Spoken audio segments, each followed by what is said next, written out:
So hello and welcome to another episode on the Darts Group YouTube channel with me, Tim Adams. And this week we are previewing the release of issue 572 of the Darts World magazine. And who better to discuss it with than Steve Brown, founder of both the Junior Darts Corporation and M.A.D Darts, that's the modern amateur darts, and current PDC Tour card holder Laura Turner, World Championship BDO quarter-finalist and Sky Sports pundit. And of course, Chris White, chairman of the Darts Group.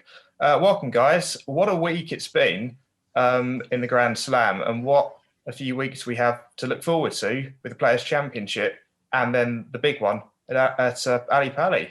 Yeah, so, I mean, I thoroughly enjoyed watching the Grand Slam. Really delighted for José de Sousa and his team. It was a great moment to see him up there taking the title. It's been coming, really. I think probably Steve and Laura will have something to say about that, but he's been throwing some unbelievable darts on the tour in the floor tournaments, and I think the stage thing was going to happen at some point in time, and it did, and it's great. It was great to watch, and yeah, we got this feast now because we got the Players' Championship final starts tomorrow, and then on to the Worlds, which fingers crossed there'll be a crowd for. So it couldn't be better for darts fans at the moment. Yeah, I mean, going back to José's performance last week, I think he was fantastic. But it's been, like you mentioned, it's been a long time coming. And I had the unfortunate prospect of playing him a few weeks back in the autumn series, and he just got an aura about him and a self-belief and a confidence that you just, when you're playing against him, you sort of not you playing against a great player, but you're playing against a player that really believes in himself. So I know what it feels like to be up against him. And I think a stat the other day that I heard or read was that he's played darts every day of his life for the last 20 years. So that sort of shows the level of commitment the guy's got. So yeah, I think he's destined for better stuff as well. Yeah, I mean, I totally agree. Last year, when we were kind of previewing the World Championships, and there were a few kind of those what you would call dark horses for people that perhaps don't know darts, as in depth as the rest of us. And José de Sousa was definitely one of them, along with the likes of Damon Heta, even back then. And they've just come on leaps and bounds over the last kind of 6 to 12 months. I think it's great, and I'm really pleased for him. It's been quite a year in terms of kind of newcomers in darts because, with Peter Wright winning the World Championship, Glenn Durrant in the Premier League, Dimitri van der Berg in the match play, then, of course, the World Grand Prix with Going Price, the World Cup with Wales, and the Grand Slam with de Sousa. You've got new winners all over the place, and you've seen the dominance of MVG kind of reduce, which we'll talk about a bit later. But, de Sousa keeping up with this trend of 2020 and new winners, was it always a foregone conclusion that he would eventually win a televised tournament, and if not, it would have been this year? So on that one, I think on José, I would say yes. I think there's probably a few players, like Laura mentioned, that this has been coming for. Like the numbers have been there for quite some time now in terms of the sorts of averages they're posting on the floor, and José was one of those people, and certainly I'm not surprised that that's come. I am surprised by what you've just reeled off there, which is the fact that there's pretty much been a new winner of every major tournament this year after the UK Open, which Michael van Gerwen won. I didn't see that coming. And perhaps that's due to the fact that it's been a very different year in terms of the environment for everybody. And also perhaps it's partly due to Michael van Gerwen not quite being at his best, but that's something that I definitely didn't see coming. Yeah, I think it has been an indifferent year, and being part of those bubbles in the series that we've been playing, I think sort of lends itself quite nicely, actually. I mean, if you picture the Pro Tour and the setup there, it's very much like a playground, if you like. You sort of get people sort of stick in their sort of close groups and stuff. And of course, this has forced people to sort of spend a lot of time isolated and on your own. And so for the guys that perhaps don't have a big, or are used to having a big entourage around them, I think sort of fell into their hands. And I think the guys that sort of need people around them and pats on the back, obviously haven't had that sort of the opportunity to get those sort of pats on the back and people tell them how great they are. So it's definitely sort of fell into the hands of the underdog this lockdown. Yeah, and I think players like, say, Dimitri van der Berg, for example, I think he seems to have actually thrived in this atmosphere where there is no crowd. Sometimes, players do get heckled and they don't like it and they can't, this way he seems completely focused. He seems to go into some kind of Zen breathing state when he's up there playing at the moment. So Simon Whitlock's another great example of how much, he seems to have thrived with this online darts, which didn't really exist to the level that it has been over the last six to 9 months since we've been locked down. I mean, I'm playing at home more than I probably ever have because I can't play anywhere else, and that's all online darts. So, yeah, certain players have definitely just taken advantage, I think, of the situation and thrived where previously they haven't. And as you mentioned, the likes of MVG, he's not reproducing the best form that we've ever seen. It's just allowed a lot more players, I think, both confidence against players like him, but also, it's allowed them to just push forward with their own game. And also go back to that with the fact that these different players are winning. It's perhaps no coincidence that it's the grafters that are winning. Your Jose's and your Dimitri's. No one works harder at this game than Dimitri. Simon Whitlock, he's like you just mentioned, plays a lot of games, a lot of online stuff. He's a grafter. He practices 7-8 hours a day. So these guys that are putting the graft in are certainly getting rewards now. Steve, with Michael van Gerwen, you've obviously been in and around the tour and all of the players. Is there a sense that the guard is changing?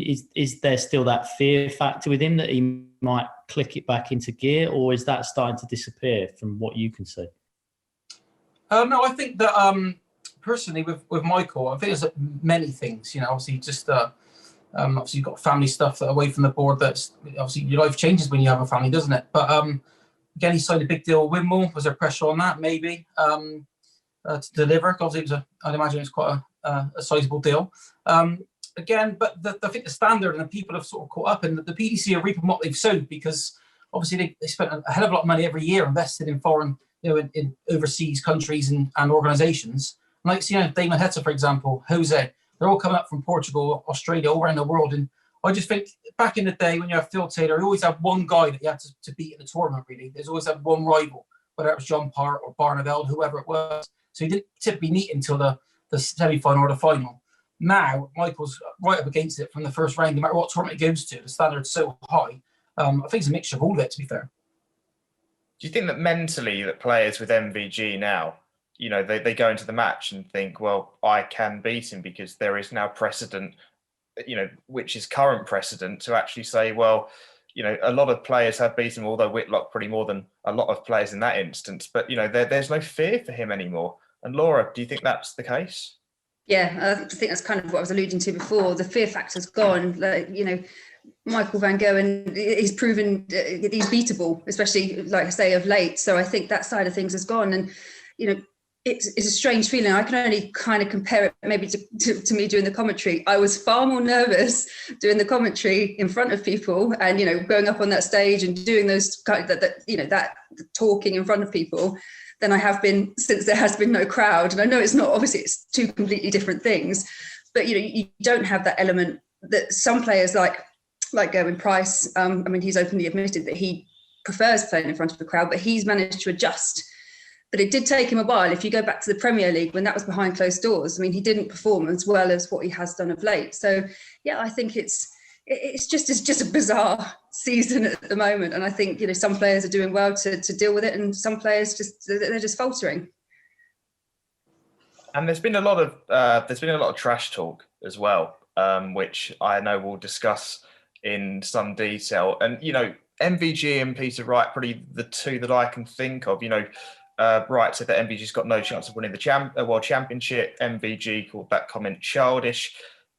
What do we think of that, Steve? Firstly, to you about what they're saying. Is that behind the scenes as well as it is kind of to the cameras and to the media? No, oddly, no. You don't really get it in the hall or at the venues. They don't really say it to each other face to face. It has obviously it's always been there. Jockey and Eric, and it's always been over the years. And obviously, there wasn't social media then, or perhaps as much media attention on the players. I find it uncomfortable personally, just because I think I look at it in two ways. Obviously, A, as a promoter, and B, as a player.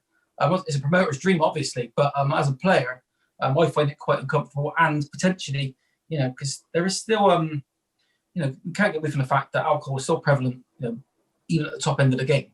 So these players are coming off victories or defeats, being thrust in front of the media, and I do think sometimes it's a bit easy prey for the journalists to get grab a headline. So as from a player's perspective, I think it can be quite damaging, and I just don't think sometimes is if I was a manager, I'd be very reluctant to let my players speak straight after the match anyway. What do we all think about it? Because it is something which is going to be more prevalent that I've noticed certainly this year compared to the last few years. And I guess, do you think that's to do with MVG's kind of decline, and that Peter Wright and Going Price believe maybe next year or the year after that they can become the world number one? Because I think MVG's been at the top since 2012 2013 in that number one spot now, so it's been a while. Chris, go to you in this. I don't know what the reason is behind it. It does seem to have spiked a little bit. These kind of exchanges between players. I remember seeing a comment from you, Steve, on Twitter about this subject a while ago. I'm sort of in the same place as Steve. I look at it from two ways. Obviously, I'm not a player, but I look at it from a perspective of someone who is involved with players, and I don't want to see it because from a player's perspective, I don't see what good can come of saying these things. I think all you probably do is put more pressure on yourself, relieve pressure on other people, and I don't think there's anything really good or positive that can come of it. From a darts fan's perspective, it's brilliant. I mean, I want it to keep coming. I want James Wade to keep saying the standards dropped, and Peter Wright to keep saying people have got no chance, and because it's great news. It's great to watch, but I don't really know why it's happening more than it seems to. It seems a little bit to me at times like it's premeditated. Whereas if you go back to like I guess the godfather of this type of talk in darts being Eric Bristow back in the day, it seemed to feel like a natural extension of him. Whereas with some of the players now, it doesn't. It's as though they're into this game that is intended to achieve something, and I don't quite get it, I have to say. Yeah, I think there's a saying out there. Is there any one thing worse than being talked about? And that's not being talked about. So perhaps that's how some of the players could be. Is it? Sorry, Laura. No, all I was going to say, I was kind of going to echo what you've said, and I think the biggest difference between, say, the rivalry of, say, like Taylor and Wilson that Steve mentioned. I mean, you've said, Bristow and Wilson, but you had Taylor and Manley, you've had Taylor, even Taylor and Bristow. You've always had those kind of things. But what's the biggest difference now is the accessibility that we get to see so many different elements now via Twitter, Facebook, social media, YouTube. There's so much more of it readily available. There's so much more content available that these things just probably appear to happen more, but whether they actually are remains to be seen.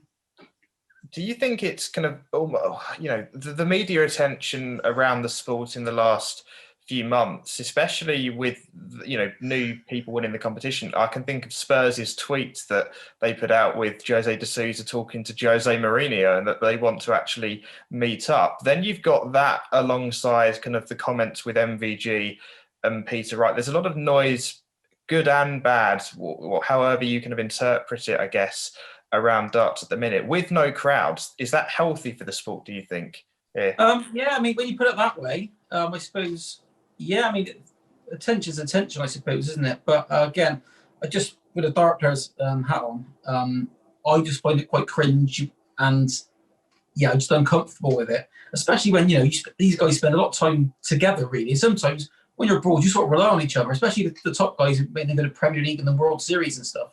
A lot of time they're traveling with each other, and they don't really do it face to face. So, like what Chris just mentioned, it does seem a bit disingenuous, if I'm honest, sometimes. So, I mean, I think the all attention brought to the sport is good for us, I suppose. And without having the fans there, maybe it is. Well, let's see what happens next year. Maybe this phenomenon's just happened because, like I say, the players aren't getting the attention they usually crave, or they usually get. Because we talk about the standard dropping, and I know Gary Anderson, in certain comments that he also made at the Grand Slam, he was kind of lashing out what he said were cowards, and it's quite strong talk from like a double kind of world champion. And what did we make quickly of Gary Anderson's comments? It was over the 5-3 group win, I remember, over Adam Gavlas, where he came out and had a very strong little press conference afterwards. How do we react to that, Laura? Yeah, it was, at the time, it just seemed like some kind of rant, basically. It was just, it was all over the place. But yeah, I don't know the specifics of what he was doing up on the stage, but I think a player with Gary's experience, you would think, should be able to get past that. But obviously it's something that's niggling him in the back of the mind. I don't like gamesmanship myself. I like to get up there. And actually, as a spectator, I enjoy the games, which just when they're just ploughing on, when they're getting on with it, all these kind of, like I say, these little things that players do that might irk another player. If you're doing them unintentionally, then that's one thing. But if you're doing it intentionally, then yeah, it's gamesmanship, and it's a bit borderline. And does it happen, Laura and Steve? Is this genuine, or is it Gary's imagination and other people's imagination? Do people actually do this kind of stuff deliberately on stage? Because I think you can't really see. I think with Gary, I think he's been so successful in the PDC, and obviously he's earned an absolute fortune. But I do question how many titles could he have won if he wasn't so easily distracted? Because he does seem to get distracted a lot, doesn't he? So, but it does. The dark arts definitely do happen. They've not gone away. They've been around for years. What I will say about Gary is he doesn't do it the other way. He seems to notice it a lot for other people, and sometimes, with the zones and stuff. I seen it before. Gary said that people are walking the zones and they weren't. It does seem to happen a lot to Gary. But what I will say in his defence is Gary doesn't. I played against Gary loads and loads of times. He doesn't do the dark arts, so I can understand why he would be upset if he felt someone was doing it to him, and because he doesn't do it himself. But it definitely happens. I've been victim of it myself. I've actually retaliated in the same way and mimicked what they were doing, and which has let myself down at times. But it definitely happens, and it still happens now. Yeah, totally. Obviously, I haven't played, at the level of Steve and Gary, but even floor events, I've had it again. I've had gamesmanship happen to me, and actually, sometimes, Steve, you'll understand that sometimes the venues that we were playing in for like the WDF and BDO tournaments, the setups weren't great, so you would have someone essentially just walking back down the oche at you, even though there's. They can walk round, or, they're talking to the chalker as you're going up, or they're stood behind you chatting or banging, or, there's so much stuff. But the problem is, I think, once you start listening to it, and especially if it happens with players that you think it may happen with, you're then listening for it. And then it could be nothing, and you will get distracted. And, that's something that as a player, you have to overcome if you can. And like you said, Gary seems to find it in certain players, and even mentioned, certain camps and that kind of thing. So yes, it does happen. And sometimes it does get to you.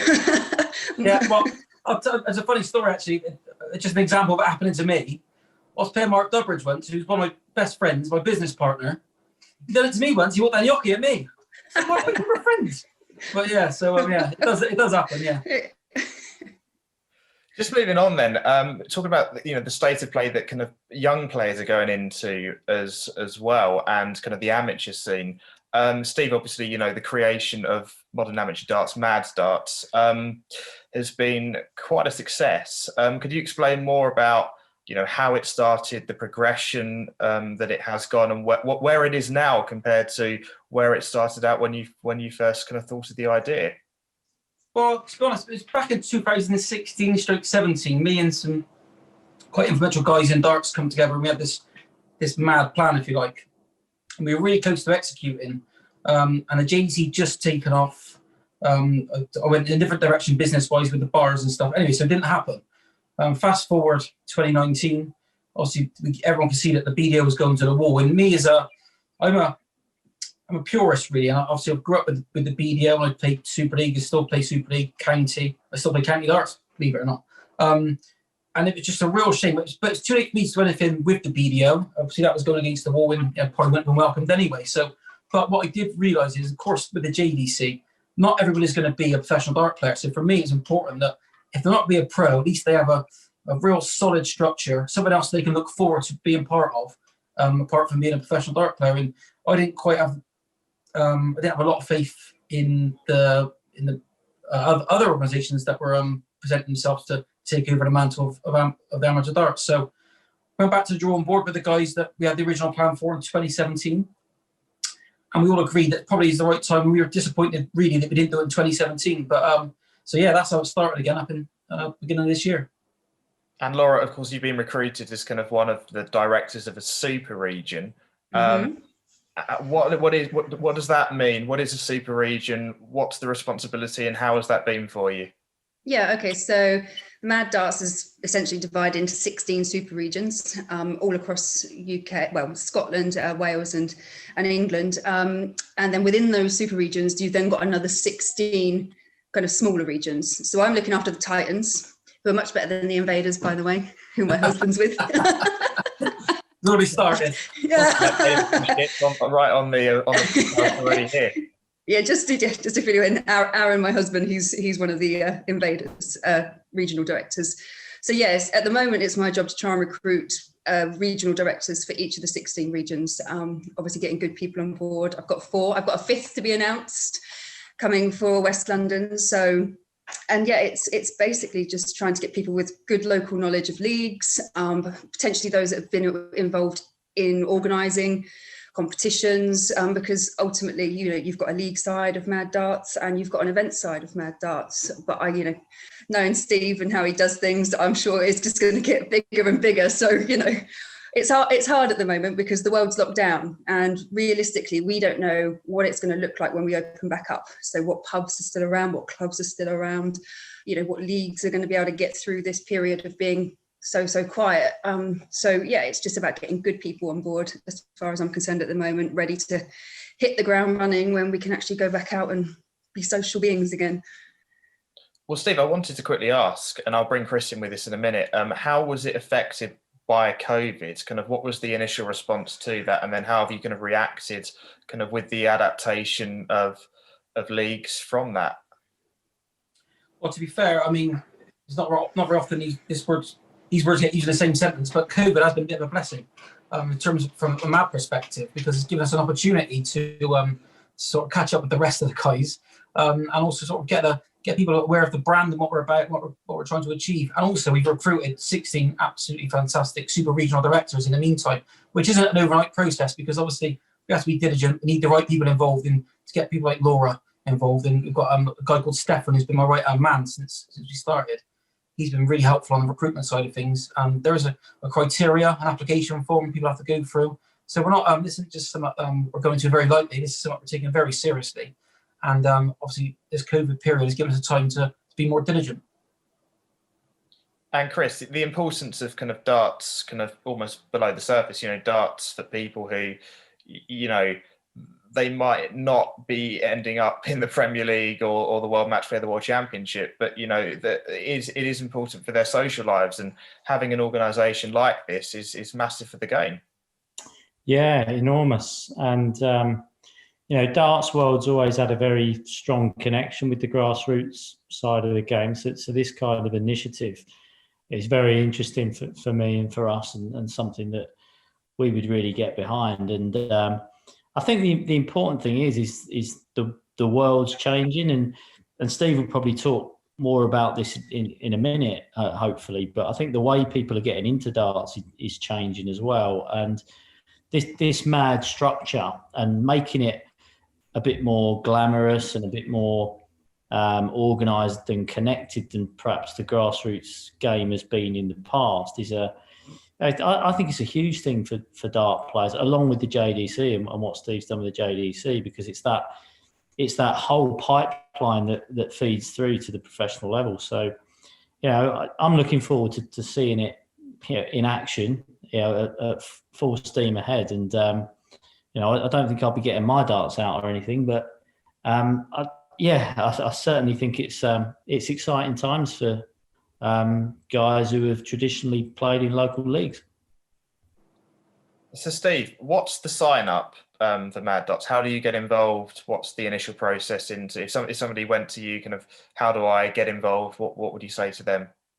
Well, currently, so obviously the platform that we've built has been a 6-month build. There's so much so much data we need to collect and push out as well. So I'll take responsibility for the website being delayed because of I do keep changing my mind. But again, I'm not scared to do that. If I think there's any interest of the players and darts in general, then I'll change my mind. And that's the beauty of working with such a small team, is that we don't have to go through too many rigorous processes to make things better. So yeah, I mean, so at the moment the website's, there's a holding page there at the moment. We're actually got a live launch scheduled for the 12th of December next month.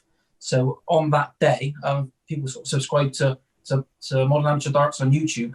All will be revealed. But like I said, we've got some huge surprises lined up on that day. And you've got links with the UK Darts Association as well. Could you explain more about that? Because that sounds pretty exciting as well. Yeah, I mean, I'm getting on really well with Colin, this Savage, the CEO, and so it's still a work in process. Obviously, just because of COVID, we don't know when we're going back playing yet. So for the time being, what I've decided to do is obviously the M.A.D chairman is to we're going to focus on our tournaments and events first, so we can get that underway probably in January, because people will be opening up for events. So I don't see league committees being confident enough to start their leagues probably until next summer. So we're very much going to focus on the event side of things first, and then probably catch up with UKDA early in the year. Good to know. Steve, what's the overlap and the difference between M.A.D and the UKDA and their structure? What's the where's the connectivity there? Well, so for example, the UKDA sort of look after the Super League and county side of things, which is your serious amateur player, really. So what M.A.D's catering for is all the players that come underneath that, and there is a lot of them, but currently just playing a local league that's not associated to anything else. So what we're doing is put a big arm around everybody, all the leagues, so they can be part of a bigger structure moving forward, but also offer lots of opportunities in terms of events, representation of your region, and of course the UKDA system, because we worked on a weighted system, for the from the M.A.D points. So depending on what format your league plays, is how many points you'll be rewarded, etc. So the UKDA obviously have a big base of players, which they kindly offer to pay for their subscription to play as part of M.A.D. So all their players get the same benefits as all the league players, but what I'll say for the local league players that play shorter formats will have the same opportunity because their points are weighted differently. And Laura, for you as well, what's it like, working with Steve, and what's it like working with the team, and what kind of things have you got discussed at the minute that could we have a little taster of what potentially is going to come out on the 12th of December?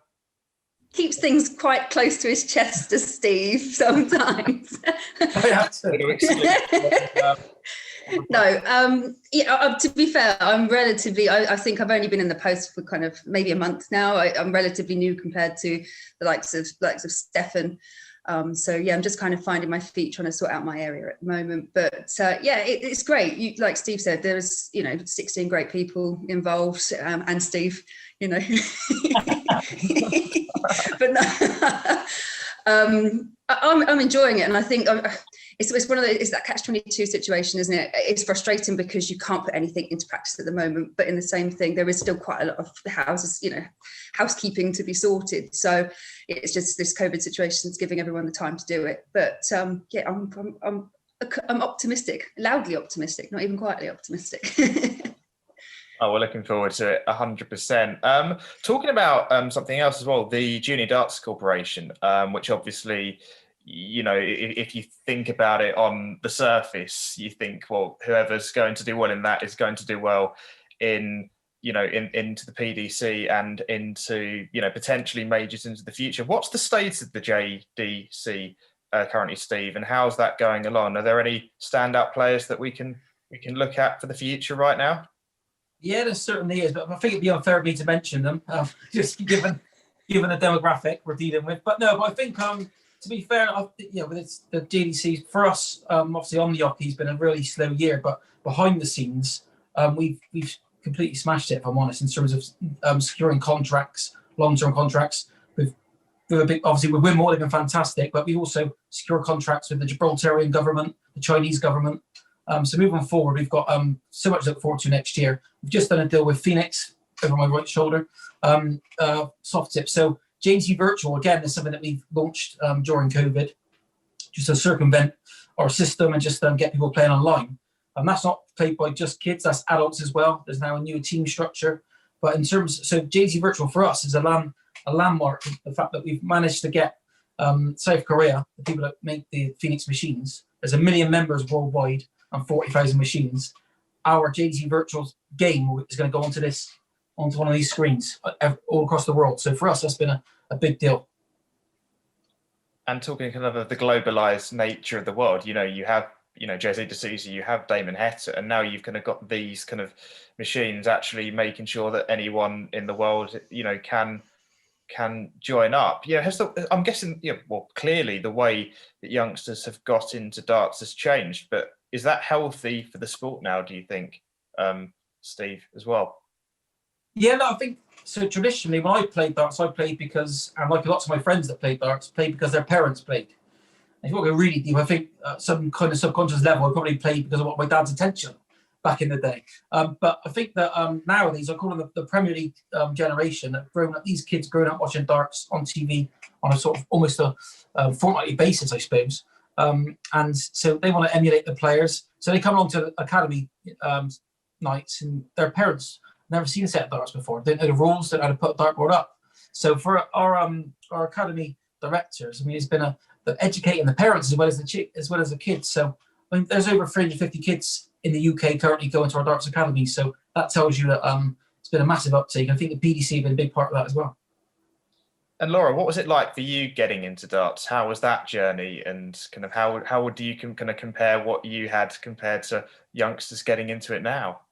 Yeah, same as Steve. My parents both played darts. And actually, I completely tripped into it. I used to go with my mum, and I would chalk when I was about 12, 13. And I just got a phone call the night before a county youth match to say, oh, we've only got 2 girls. I've seen your daughter at darts. Will she come and play? So my first ever game was a county youth match. I travelled all the way from Hampshire to Glamorgan, who we were playing, and I lost with a 12 average, a 36, which, I'm pretty much hitting around the same standard now. Yeah, man. But yeah, I got, because, I played the next 2 games. I won with 9 average each time. And then I practiced all summer. I absolutely loved it, got the bug. And then 3 more games into it, I got selected to play for England and never looked back. So yeah, it's bizarre. And yeah, ever since then, the only break I've had is obviously when we had a bit of a break in between, did a few competitions, had a family. And yeah, now I never really thought I'd be doing all of this, but I love it. What is kind of the way now youngsters can kind of get into darts, but also the way that they can get from kind of A to B, B to C, and then if D is, let's say, qualification for Q school, and then E is getting a PDC tour card. How does that work out overall? Is that for me? Yeah. So at the JDC, so what we're big on is putting darts in kids' hands. We're not just providing them a room to play darts in. We're teaching them the rules, the etiquette of darts, and that starts from the age of sort of 5 or 6 now. So we've worked with the University of the West of England to come up with the perfect height and distance for a kid to throw naturally and develop his throw. So we've done all that work, and so traditionally, a kid will come in now, age 5 or 6. They play on what we call a green zone dartboard, which Winmore kindly made for us, and I think they're a very popular dartboard now. So that's a handicapped dartboard. So depending on your ability, you'll be handicapped on that dartboard. So that's where they start, and they gradually progress up to playing in the proper academy sessions, where it's like a martial arts based system. Instead of belts, they play coloured shirts. So we start with a white all the way up to a black. So during that process, once you get to around about a blue or red shirt, that's when you know that perhaps they're ready for a bit of competition, a bit of competitive darts outside of the academy. So don't forget, in the academies, it's all about equality. So if you pay your subs, everybody in that room gets the same amount of darts. It's not a knockout, because traditionally when we first started the academies, I noticed that the players that needed the practice, often in a tournament scenario, would lose first round and spend the rest of the night watching everybody else play darts. So I come up with a fair system that everybody that comes to the academy gets the same experience. So once they start with the competitions, we have then the UK tours of the JDC, which players can come along to. any pair of V10 can play in that. And based on your performance there, you can qualify for the World Championships and other events for the JDC. And after that, obviously, what happens now is from each sort of 14, 15 upwards, management companies are coming in, sponsors are coming in. But we sort of work closely with the parents on this as well, because we don't want kids to be exploited. From there, obviously, they look at the PDC development tour and see how they get on there and potentially Q School. It's some journey, and Chris, covering that as well, for the magazine. Do you cover that a lot? Do you cover the kind of the journey of players when they're kind of on the cusp of Q School and when they're breaking into the PDC? And, how's that been for you if you have? So like I said before, Darts World has always tried to cover grassroots right up to county level and then into the professional realms, and we still do that now. So in the next issue of Darts World, that there is a piece on M.A.D and the work that Steve and Laura are doing, and there's also something in there celebrating the JDC's 10-year anniversary. So I wouldn't say like we probably don't pinpoint and pick out players through that journey. It's one of those things that you tend to, when somebody makes it, you then tend to look back and reflect on the journey, don't you? I mean, probably the most recent one that just kind of exploded was Rob Cross, who went from almost nowhere to beating Phil Taylor and Michael Van Gerwen in back-to-back matches at Ali Pali to win the world title. And then you tend to reflect on, well, where did this person come from? What journey did they go through? And it becomes a story. But we try to cover as much as the grassroots game as we can, so that we can see what's happening and give some exposure to what's happening in those areas. I just wanted to ask Steve a question, actually. Within the JDC, are you starting to see more girls take up the sport now? Now that women's darts is starting to become more prominent, there are more stars and ambassadors in women's darts than there have been before. Are you seeing a step change there in the JDC? Yeah, definitely. I think it's a well-coined expression. I think it's the Fallon effect. I think after Fallon's appearance last year at Ali Pali, we did see an influx, not necessarily of girls 10 and above, but certainly 6, 7, 8-year-olds coming along. So there is a generation of young girl dart players now, and like I said, their parents aren't involved in darts at all. It's just a choice that they've made themselves. So I think definitely, Laura's done a great job on comms as well, and she's a very good player as well, by the way. But so there's I think women getting involved with the game now, not just on a playing sense, but in the media, has had a really, really positive effect, and long may it continue. I wanted to just kind of talk on this, actually, especially coming up to the World Championships. Just quickly reflecting on the Grand Slam, Laura. The performances of Mikuru Suzuki and Lisa Ashton. Suzuki especially having those match darts against Gerwyn Price.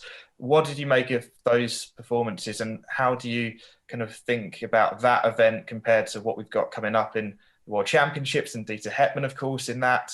How's that been for you? Yeah, I mean, I love the Grand Slam. It was the first event I did, so it's last year. So it's kind of got a little special place for me, and it's great to see Lisa and Mikuru up there. I think Mikuru actually will be kicking herself. She put herself in such a good position to take that match against Gerwyn, who was the reigning champion at the time. And she put on Twitter afterwards, she got nervous, and understandably so. It's still a unique situation for her to be in. Reflecting on Lisa's, I think, we've seen Lisa play better, but in saying that, she was 4-1 up against Ratajski, and he averaged 115 average over those last 4 legs to win. That's pretty unplayable. And actually, all 3 competitors had over 100 average in order to beat Lisa. So it kind of shows the respect that she's got, that's what they're coming out and doing against her as well. But the biggest thing for me, and what the PDC and what broadcasters are now doing, they're making the sport more visible. And I think the more visible it is, and the more women that you see participating and playing well, like Steve said, it's that Fallon effect. They will start picking up the darts, and historically, most of the women that I know that play have all played because their parents have played. I mean, you've got Lisa Ashton's daughters, Danielle and Lindsay. You've got Lorraine's daughter, Josie Patterson, and you've really got that's what you've got to try and move away from. By all means, you want that to keep going, but you also want to see an influx of people that perhaps have never had any involvement in the sport. And I think just by making it visible is the way forward. And for somebody like Dieter Hetman as well, coming up at the World Championships with an incredible story, and I quickly mentioned a bit of the background, that 61 years old, she spent a childhood with her aunt in Castleton in Jamaica, in a fairly difficult place, a place without water or electricity. Her parents moved to Witham in Essex, and Hetman joined them as a 14-year-old when she started playing darts with her older brother in a pub. She joined a Super League when she was 24, and she's a two-time Masters winner, three-time World Championship runner-up, and it's an inspiring story. And Laura, looking at Dieter Hetman and what she has achieved, it's an amazing experience for her to be competing at Ali Pali. Yeah, and it's a testament, actually. I mean, I think she got her first title back in 1988. She's got over 200 titles to her name. And actually, when you consider that she did take quite a long break from the game as well, it's just, it's just such a phenomenal achievement. Now, I personally, I think, she's kind of the epitome of age. It doesn't matter age, what you've been through, who you are. It's just made her a better player. She's come through times where I've read a few interviews, and she's had times where she's just thought, I'm not strong enough to do this, I don't want to keep doing it, and she's come back stronger. And the fact that she's 61, debuting at the World Championships, and to come through that 4-day slog of the women's series, it's just, like you say, it's inspirational. And Chris, there's a piece in the upcoming issue of the magazine with Dieter as well. How do you view kind of her story and what she can do at Ali Pali as well? Can she do what Fallon did and take women's darts to yet another level of exposure? Who knows? Perhaps we see the draw first, and then I'll give you my answer to that. But yeah, look, she's a great player in her own right, and has got there on merit, and I guess has got a chance against whoever she plays. I just hope she does really well. I've read the piece; it is inspiring. There are some wonderful statistics on Dieter, and Laura mentioned some about a number of titles, a number of finals as well. When you mix the men and the women's games, and you look at the people who have appeared in the most finals overall over certain time, her name just keeps coming up. She's been such a consistent performer. So I'm just looking forward to seeing both her and Lisa at Ali Pali. I hope that they do. No disrespect to whoever they're playing, but I hope they do a Fallon. And yeah, let's just see what happens. But the Dieter story, yeah, it's great stuff, and can't wait to see her up there. And Steve as well, just quickly finishing off, I always think about, in terms of the Paralympic movement, London 2012 was kind of the catalyst for that. Do you think that Fallon Sherrock can be a similar catalyst for kind of young, women's players getting involved? You mentioned about the uptake, especially of girls under 10 taking it up. And as Laura said, most girls, they play because their parents have played, and now that is kind of changing for the future. Do you think that legacy can be continued at Ali Pali coming up next month? Yeah, I think darts just as a sport is such a leveler, isn't it? And I think, without saying it a bit cliche, but I just think the fact that Fallon conducted herself so well, she's presented but as well, which obviously does help. I can't get away from that fact. But just the fact she presented herself so well, played so well under pressure, gracefully as well. She was when she won, you could just see the emotion in her face. And I think she touched a lot of people's hearts, during that campaign. So any young girl watching that couldn't help but be inspired, I'm sure. And lastly, looking ahead to Ali Pali, if I had to give, we got a World Championship preview show coming up next week, but if I have to give you one name to pick, I know the draw hasn't come out yet, I know the Players' Championship, when this is being recorded, has still got to be played, but if there was one name that you could pick for the winner, who would it be? Chris, I'll start with you. If I had to stick my neck out and go for a winner,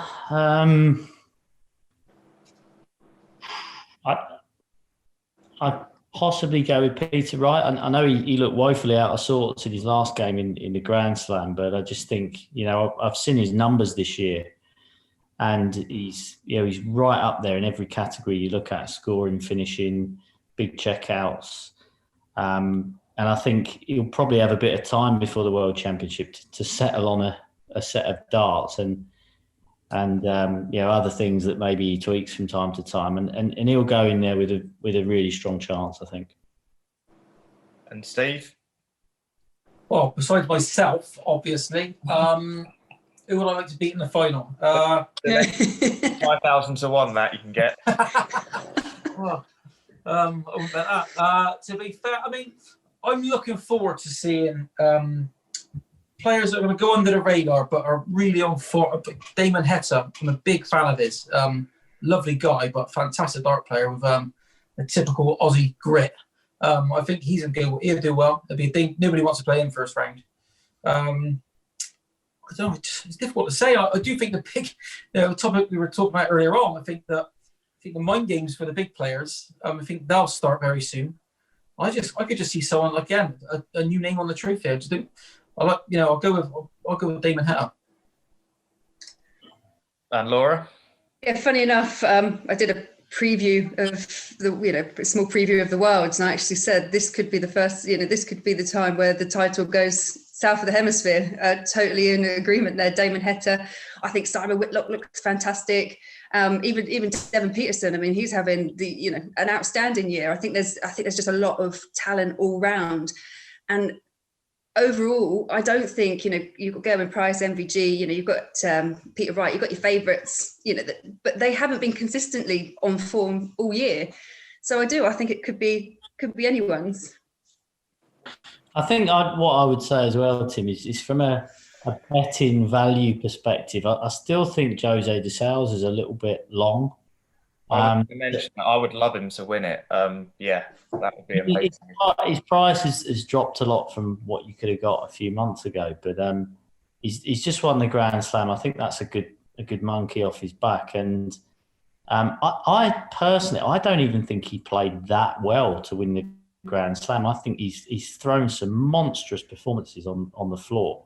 That I think he probably has got another gear in him as well. And if that clicks in at the World Championship and you're on him at like 20 to 1 or something, I think could be quite exciting. He's so accurate. And the thing is with José is that he is so accurate. He never misses. He does such a consistent throw. His body doesn't move. When you stood behind him, you think he's not going to miss. So, if he's thinking that as well, I mean, it's just difficult to play against because you can't really find the chink in his armour when you stood behind him. Well, hopefully that'll be the case. I think he's pretty my favourite to win it. And Simon Whitlock would be an incredible story. Obviously missed out in 2010 when he lost to Taylor in the final. And it's become a bit like the Tim Henman of darts, actually, with losing in the semi-finals but beating the big gun in the quarters recently. But yeah, we've got that preview show coming up for you next week. So we've got, you're lucky enough to have 2 of our vodcasts out in quick succession. But Chris, Steve, Laura, in terms of previewing the magazine for the Darts World issue 572 out soon. Thanks so much for coming on, and we'll see you soon.